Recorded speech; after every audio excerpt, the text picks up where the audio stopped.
بسم اللہ الرحمن الرحیم۔ السلام علیکم ورحمۃ اللہ وبرکاتہ۔ جی ناظرین، آپ دیکھ رہے ہیں ہمارا یوٹیوب چینل ایک قوم ایک آواز۔ آج میں آپ کو بتاؤں گا دنیا اور آخرت کی عافیت کے لیے بہترین دعا۔ اس وظیفے سے مکمل فائدہ تبھی ہی ہوگا جب آپ ایک بات کا خاص طور پہ خیال رکھیں گے۔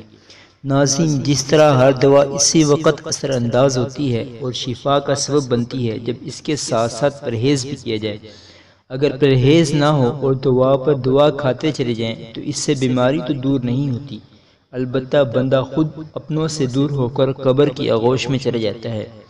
اس طرح اگر محض وظائف پر زور ہو اور دیگر فرائض و واجبات اور سنن وغیرہ سے غفلت برتی جائے اور گناہوں سے اپنے دامن کو نہ بچایا جائے تو ان وظائف سے فائدہ اٹھانا مشکل ہوگا۔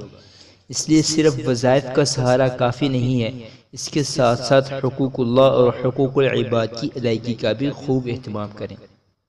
ویڈیو کو شروع کرنے سے پہلے آپ سے ایک ریکویسٹ ہے، اگر آپ نے ہمارا یوٹیوب چینل ایک قوم ایک آواز کو ابھی تک سبسکرائب نہیں کیا تو اس کو سبسکرائب کریں اور بیل آئیکن پہ کلک کر دیں، اور اگر آپ کو یہ ویڈیو پسند آئے تو اس کو لائک اور شیئر کریں۔ شکریہ۔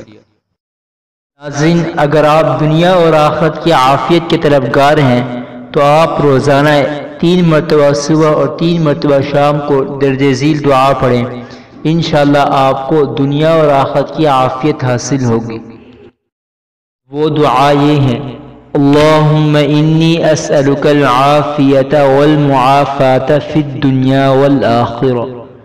اللہم انی اسألک العافیت والمعافات فی الدنیا والآخرہ۔ اللہم انی اسألک العافیت والمعافات فی الدنیا والآخرہ۔ اس دعا کا ترجمہ ہے: اے اللہ، میں آپ سے دنیا اور آخرت کی عافیت طلب کرتا ہوں۔ آپ نے اس دعا کو روزانہ 3 مرتبہ صبح اور 3 مرتبہ شام کو پڑھنا ہے، انشاءاللہ آپ کو دنیا اور آخرت کی عافیت حاصل ہوگی۔ امید کرتا ہوں آپ کو آج کی یہ ویڈیو پسند آئی ہوگی۔ اگر ویڈیو پسند آئی ہے تو اس کو لائک کریں، چینل کو سبسکرائب کریں۔ ملتے ہیں اگلی ویڈیو کے ساتھ، تب تک کے لیے اللہ حافظ۔